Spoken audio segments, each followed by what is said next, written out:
Hello students, welcome back to Vandana's tutorial. आज हम करेंगे क्लास 8 का मैथ्स का रिवीजन सीरीज का पार्ट 3। इसके पहले हम पार्ट 2 कर चुके हैं। अगर आपने वो वीडियोस नहीं देखे तो उन्हें जाकर जरूर से देखिएगा। बच्चों, आपको ये रिवीजन करने में बहुत ही ज़्यादा यूजफुल होने वाला है।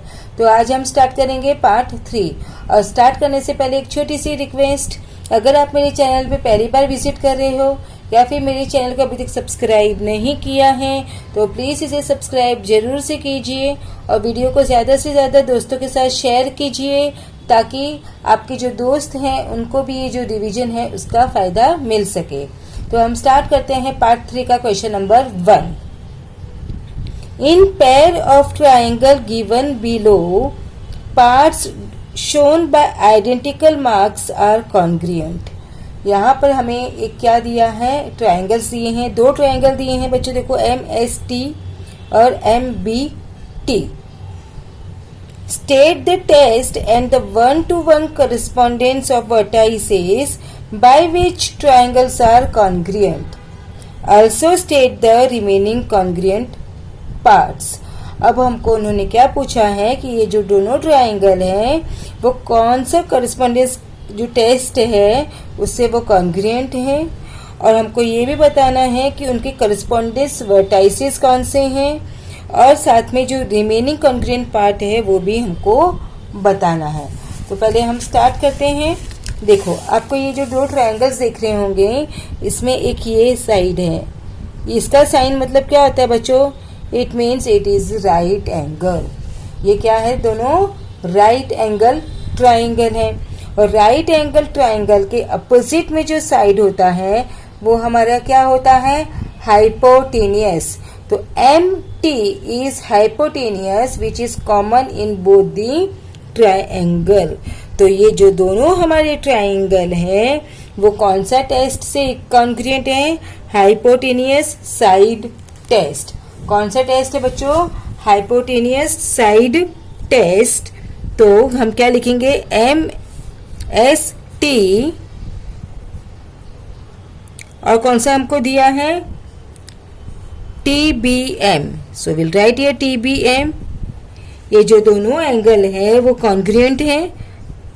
MST is congruent to triangle TBM। अभी कौन सा बताया हमने? ये राइट एंगल है। राइट एंगल के अपोजिट जो साइड होता है वो हमारा क्या होता है?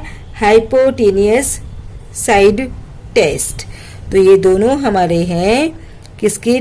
कौन सा टेस्ट है? Hypotenuse side test. इससे हमारे ये जो दोनों ट्राइंगल है वो इक्वल है। अब जो हमको क्या करना था, वर्टाइसेस भी लिखना था, तो हमने किस तरह से लिखेंगे? देखो, ये S is equals to B, तो S एंड B। ओके, तो X के साथ में हमारा ये कौन सा है? M। तो M हमारा कॉन्ग्रुएंट किसके होगा? T से।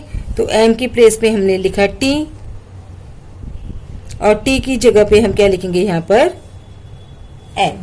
ओके, तो ये हमारा हुआ hypotenuse side test.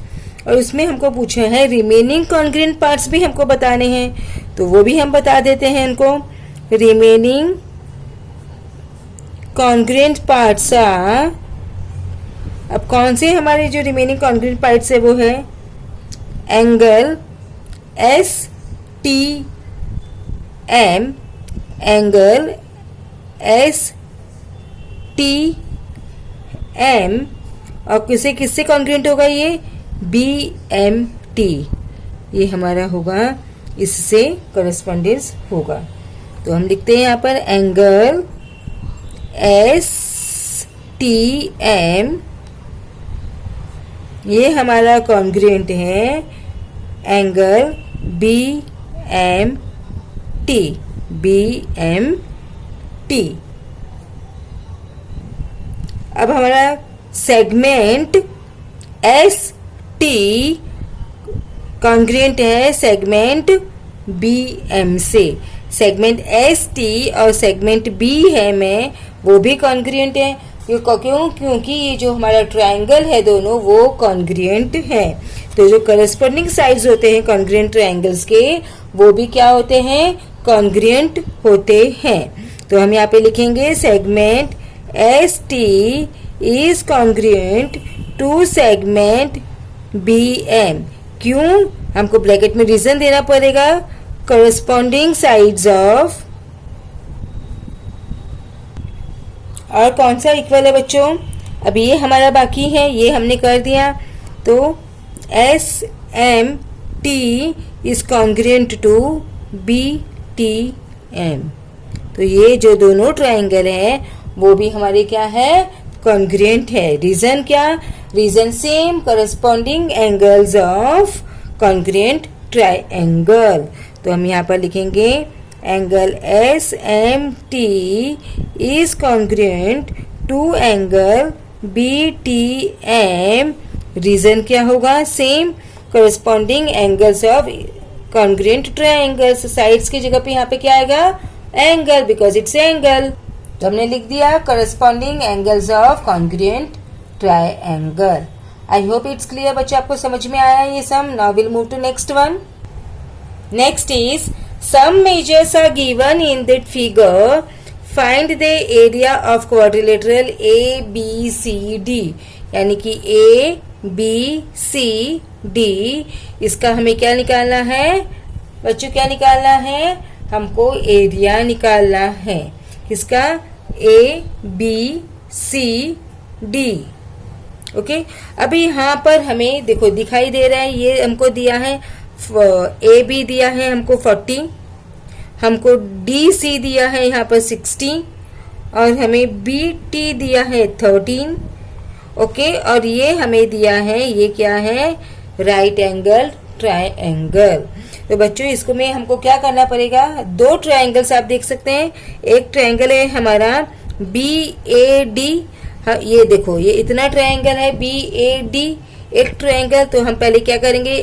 Triangle B A D का एरिया फाइंड आउट करेंगे, और उसके बाद में हम किसका करेंगे? ये दूसरा ट्रायंगल हमें दिया है, दिख रहा है आपको? B D C, B D C. तो उसके बाद में हम बी डी सी का ट्रायंगल का एरिया फाइंड आउट करेंगे, और क्वाड्रिलेटरल का करने के लिए अब हम एरिया ट्रायंगल का B A D plus B D C करेंगे। तो हमें क्वाड्रिलेटरल का ट्रायंगल है, सॉरी क्वाड्रिलेटरल का एरिया है वो हमें मिल जाएगा।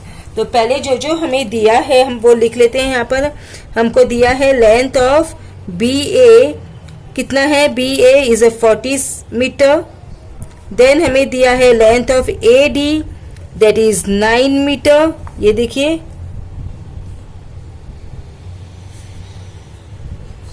ये यहाँ पर है 9 मीटर। ओके, देन हमें दिया है length of D C that is 60 metre. Then हमें लेंथ दिया है बी टी 13 मीटर। तो length of B T is equals to 13 metre. तो पहले मैंने आपको क्या बताया कि हमें किसका एरिया निकालना है? Area of triangle B A D.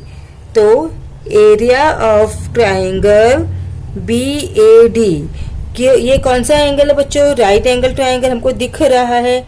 तो इसका वैसे भी ट्रायंगल का फॉर्मूला क्या होता है एरिया निकालने के लिए? Half into base into height, half into base into height. तो half into base into height. तो हमारा यहाँ पर हाफ इंटू बेस हमारा क्या है? यहाँ पर हमारा बेस क्या है बच्चों? 9। तो और हाइट है हमारा 40। तो बेस इज 9, हाइट इज 40। अब हम इसको कैंसिलेशंस करेंगे। 2 1 ज़ा 2, 2 20 ज़ा 40। तो 9 इंटू 20 बचा हमारे पास 29 ज़ा कितना होता है? 180 स्क्वायर मीटर। तो हमने एरिया निकाल दिया ट्रायंगल का बी ए डी का। अब हम एरिया निकालेंगे triangle B D C. So area of triangle B D C, इसका भी सेम होगा, हाफ इंटू क्या है यहाँ पर हमारा बेस डी सी, और हमारा जो हाइट है वो क्या है? B T. हमारा बेस है डी सी, हमारी हाइट है बी टी। तो half into base into height, तो क्या होगा, हाफ इंटू बेस हमारा कितना है बच्चों 60, हाइट है हमारा 13, 2 1 जा 2, 2 3 जा 6, 0 का 0। तो हमारे पास में क्या बचा 13 इंटू 13 दैट इज 13 3 जा कितना होता है 39। तो 0 का 0 लगाएंगे और स्क्वायर मीटर। अब हमने दोनों ट्रायंगल्स का एरिया निकाल लिया। अब हम इन दोनों एरिया को क्या करेंगे, प्लस कर देंगे, तो हमें किसका क्या मिल जाएगा, area of quadrilateral A B C D. So area of quadrilateral A B C D is equals to area of triangle B A D plus area of triangle B D C, triangle B D C. तो B A D का कितना निकला 180 plus area of triangle B D C कितना है 390, तो plus 390। अब हम इन दोनों को प्लस कर देंगे, 0 का 0 0, 9 प्लस 8 17, तो 7, 1 कैरी ओवर, 3 प्लस 1 4, 4 प्लस 1 5, तो 570 स्क्वायर मीटर हमारा एरिया क्वाड्रिलेटरल का निकल गया। Therefore area of quadrilateral A B C D is 570 square meter. Okay, I hope it's clear. Now we'll move to question number 3rd. Diameter of the circular garden is 42 meter. Circular garden है, उसका diameter हमको दिया है 42 metre. There is a 3.5 metre wide road, और उस garden के पास में क्या है, एक रोड है जिसकी ब्रेथ कितना है 3.5 मीटर, यानी कि वो कितना चौड़ा है 3.5 metre around the garden. So we have to find the area of road. तो हमें क्या करना है, रोड का एरिया फाइंड आउट करना है। तो देखो बच्चों, अगर यहाँ पर आपको दो सर्कल दिख रहा है, एक आउटर सर्कल और एक हमारा इनर सर्कल। तो जो इनर सर्कल है उसका तो हमें क्या दिया है ऑलरेडी कि वो कितना है 42 मीटर डायमीटर इसका दिया है। तो अब हम इसका रेडियस निकालेंगे। रेडियस क्या होता है, डायमीटर का आधा होता है। तो रेडियस हमारा इसका कितना हो जाएगा बच्चों, रेडियस हो जाएगा 42 का हाफ 21। अब इसका रेडियस तो हमें मिल गया इनर सर्कल का। अब आउटर सर्कल कौन सा हो गया बच्चों, ये आउटर सर्कल हमारा यहाँ से लेकर यहाँ तक हो गया। ओके, तो इसका भी रेडियस हमें निकालना पड़ेगा। तो इसका रेडियस निकालने के लिए यहाँ से यहाँ तक तो हमारे पास में ऑलरेडी 21 दिया है, और यहाँ से यहाँ पे जो रोड है वो कितना चौड़ा दिया है 3.5। तो 21 प्लस 3.5 करेंगे तो हमें आउटर सर्कल का रेडियस मिल जाएगा। ओके, अब हम क्या करेंगे, आउटर सर्कल का एरिया फाइंड आउट करेंगे। उसके बाद में इनर सर्कल का जो एरिया है वो फाइंड आउट करेंगे। तो आउटर में से जब हम इनर का जो एरिया है वो माइनस कर देंगे तो हमें सिर्फ रोड का क्या मिल जाएगा, एरिया मिल जाएगा। आई होप आपको समझ में आया। देखो पहले हम लिख लेते हैं, यहाँ पर क्या दिया है हमें, डायामीटर। किसका दिया है, diameter of the circular garden.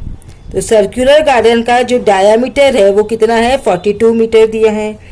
तो हमारा इसका जो रेडियस है वो कितना होगा, अभी मैंने आपको बताया जो रेडियस होता है वो डायामीटर का आधा होता है। तो radius is equals to 42/2, that is हमारा कितना आएगा यहाँ पर 21 मीटर। तो हमको मिल गया ये इसका रेडियस 21 मीटर। और हमें क्या दिया है, विड्थ ऑफ रोड। रोड का जो वाइड विड्थ है वो कितना है 3.5 मीटर। तो हमने वो भी लिख लिया। अब हमें हमारे पास में इनर सर्कल का रेडियस आ गया 21 मीटर। अब हमें किसका रेडियस निकालना है? आउटर का। तो मैंने आपको बताया यहाँ से लेकर यहाँ तक तो हमारे पास में है 21, क्योंकि इनर सर्कल का रेडियस है, और यहाँ से यहाँ तक हमको दिया है ये 3.5 है। तो ये 21 और ये 3.5 को जोड़ देंगे तो हमें आउटर सर्कल का जो रेडियस है वो मिल जाएगा। तो अब यहाँ पे हम लिखेंगे radius of the outer circle, outer circle देखो इसमें हमें क्या लिख देते हैं? आर लिख देते, छोटा आर। अब बड़े वाले को, बाहर वाले को हम लिख देते हैं बड़ा आर। तो क्या होगा उसका? R plus width. तो आर हमारा कितना है? 21 मीटर। विड्थ है हमारा 3.5 मीटर। अब हम इसको प्लस करेंगे तो क्या आएगा? 24.5 मीटर। अब हमें आउटर और इनर दोनों के रेडियस मिल चुके हैं, और हमें पता है कि जो एरिया का फॉर्मूला क्या होता है, एरिया ऑफ सर्कल का फॉर्मूला क्या है? पाई आर स्क्वायर। तो हम बाहर के एरिया से अंदर के एरिया को जब हम माइनस करेंगे तो हमें रोड का मिल जाएगा। तो हम क्या करते हैं? हम डायरेक्ट करते हैं। हम क्या करेंगे? यहाँ पर एरिया ऑफ रोड हमको निकालना है। तो area of road is equals to क्या होगा? एरिया ऑफ आउटर सर्कल, क्योंकि बाहर वाले सर्कल से अंदर वाले सर्कल को माइनस कर देंगे तो हमें रोड का मिल जाएगा। तो area of inner circle. Okay, अब आपको पता है कि सॉरी, एरिया ऑफ सर्कल का फॉर्मूला क्या है? पाई आर स्क्वायर। तो यहाँ पे लिख दे पाई। हमने आउटर सर्कल का क्या लिया है? Capital R. तो कैपिटल आर का square minus area of inner circle, तो इनर का हमने लिया है आर, तो पाई आर स्क्वायर। दोनों एरियाज निकाल के अगर हम, या तो हम दोनों के अलग अलग निकालो फिर माइनस करो, या फिर हम इस तरह से एक साथ में भी इसको कर सकते हैं। अब हम क्या करेंगे? अब हम ये जो फॉर्मूला बना रहे थे इसमें हमारा दोनों में कॉमन क्या है? पाई कॉमन आ गया। तो पाई हमने लिख लिया बाहर, आर का स्क्वायर माइनस आर का स्क्वायर। तो पाई की वैल्यू क्या होती है बच्चों? 22/7। अब आर स्क्वायर दैट इज 24.5 का square minus small R square यानी कि इनर का, तो 21 का स्क्वायर। ओके, अब इज इक्वल्स टू 22/7 इसमें क्या था? मल्टीप्लाइड बाय, अब 24.5 का स्क्वायर क्या होता है?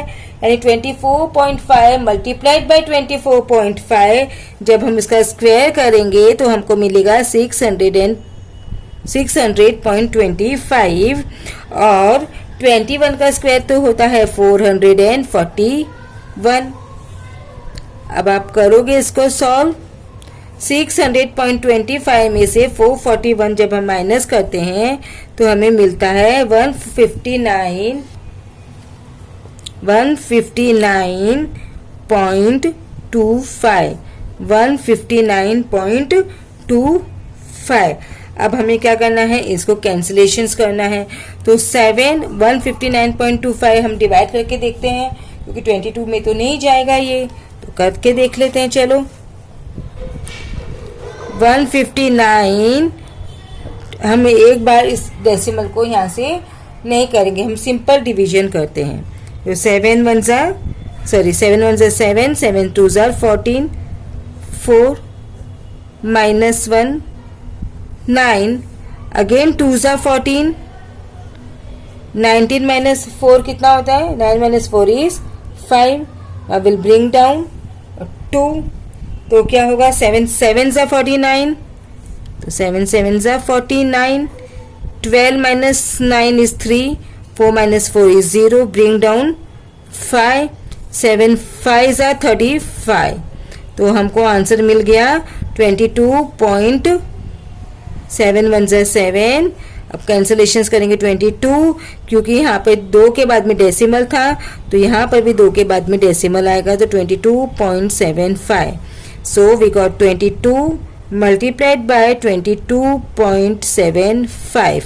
और अब जब हम इन दोनों को मल्टीप्लाई करेंगे तो हमें आंसर मिलता है 500.50 square metre.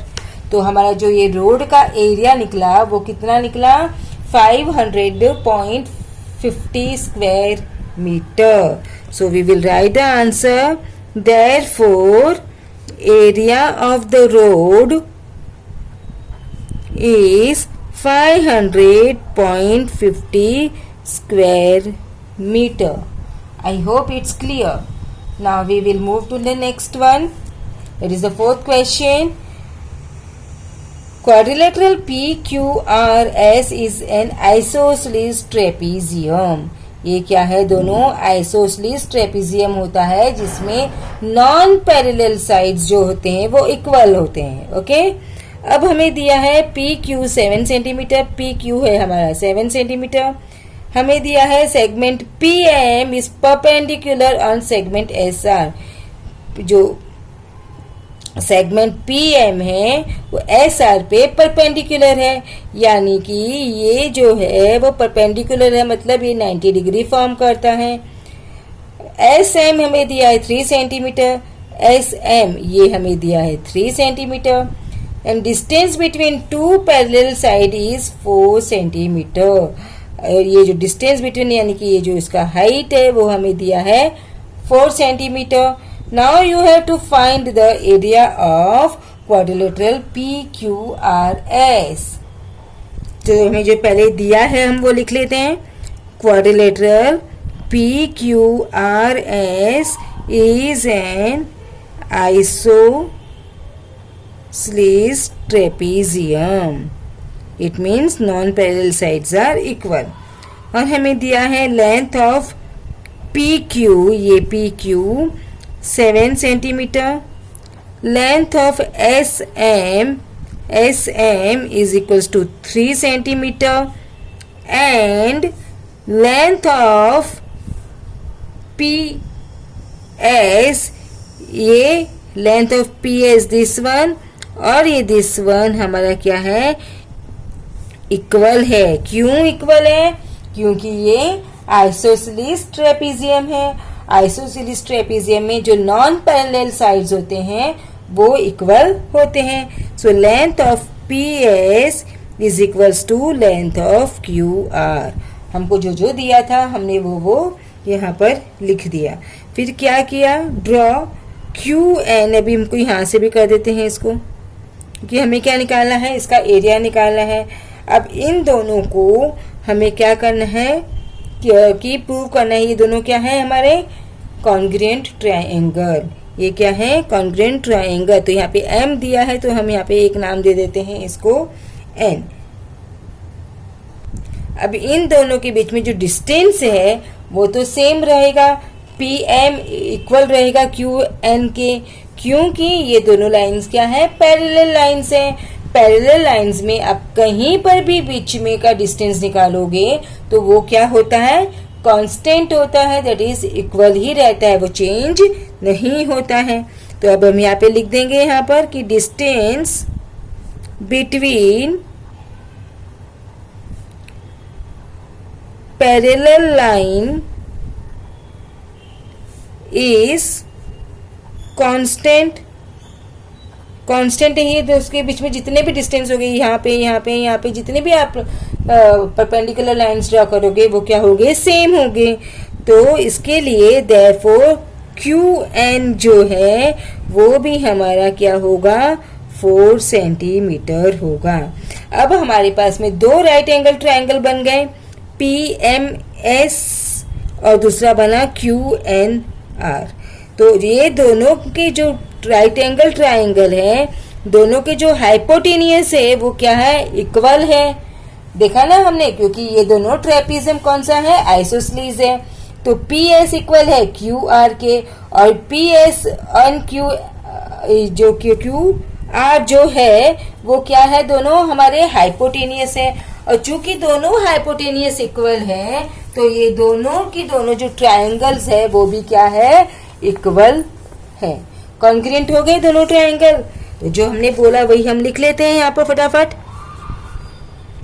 In right angled triangle PMS, जो भी राइट एंगल होता है वो हमेशा बीच में आता है। तो PMS एंड ट्रायंगल QNR, ये दोनों राइट एंगल ट्रायंगल हैं। इन दोनों राइट एंगल ट्रायंगल में हमारा जो हाइपोटेनियस है कौन सा, PS is congruent to hypotenuse, कौन सा हाइपोटेनियस है, QR। दोनों इक्वल है हाइपोटेनियस के, इसलिए ये जो दोनों ट्रायंगल है वो भी कॉन्ग्रुएंट है। कौन सा टेस्ट के according, hypotenuse side test. So we will write here. अभी साइड PM और साइड QN भी हमारा इक्वल है, ये हमने देख लिया ऊपर, क्योंकि कांस्टेंट है दोनों, तो चलो वो भी लिख लेते हैं हम यहाँ पर। Side PM is congruent to side QN। So therefore triangle PMS is congruent to triangle QNR। कौन सा टेस्ट है, by hypotenuse side test, hypotenuse side test. therefore जो NR है, NR और SM ये दोनों भी हमारे इक्वल होंगे, क्योंकि corresponding sides of congruent triangle. और SM 3 है तो NR भी हमारा क्या होगा, 3 होगा। I hope it's clear. Therefore length of NR is equals to length of SM। Okay, क्यों, क्योंकि corresponding sides of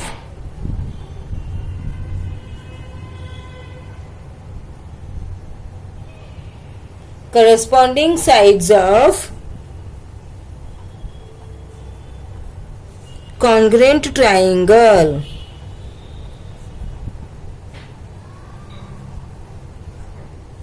so therefore length of NR is equals to 3 centimeter।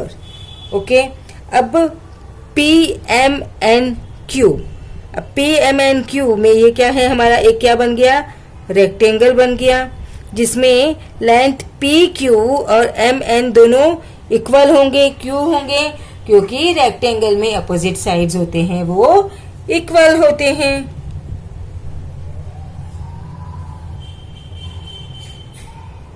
तो हमने लिख लिया यहाँ पर length of MN is equals to length of PQ, क्या होगा 7 centimetre, because opposite sides of rectangle are congruent. अब हमें ट्रेपेजियम के लिए क्या चाहिए, SR चाहिए, हमें क्या चाहिए, SR चाहिए। तो हमारा जो SR है वो कितना होगा, ये 3, ये 7 और ये 3। तो हमें SR मिल जाएगा, क्योंकि ये निकाला हमने 3 है, ये दोनों 7 है और ये हमारा 3 है, तो 3 + 7, 7 + 3 13। तो लेंथ ऑफ SR हमारा क्या होगा, 3 + 7 + 3 इज इक्वल्स टू 13। कितना हुआ लेंथ ऑफ SR, 13 सेंटीमीटर। अब हमारे जो ट्रेपेजियम का फॉर्मूला यूज करके हम एरिया निकाल सकते हैं। अब हमारा सम इजी हो गया। So area of trapezium, area of trapezium is equals to half into, क्या होता है बच्चों, half into sum of the length of parallel side into height.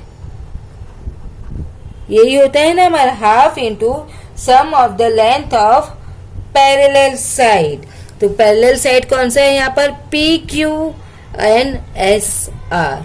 हमने ये जो सब इतना सब कुछ निकाला वो इसीलिए तो निकाला क्योंकि हमें पी क्यू की हाइट दी थी बट हमें एस आर की हाइट नहीं दी थी, इसलिए हमने ये 3 निकाला और ये 7 निकाला। ओके, अब हमें इजीली हम सम को सॉल्व कर सकते हैं। तो हमने लिख दिया यहाँ पर area of quadrilateral P Q R S is equals to half into हमारा नॉन पैरेलल साइड्स कौन से हैं, P Q plus S R into हमारी जो हाइट है वो क्या है, पी एन। तो 1/2 हमारा लेंथ ऑफ पी क्यू कितना है, 7, लेंथ ऑफ एस आर हमने निकाला 13 और हमारी हाइट यहाँ पर दी है 4। अब हम इसको सॉल्व कर लेते हैं। Half into 7 + 13 is 20 into 4, 2 1 = 2, 2 10 = 20। तो हमारे पास में क्या बचा, 10 into 4 that is 40 square centimetre. तो हमारा एरिया क्या निकला, 40 स्क्वायर सेंटीमीटर।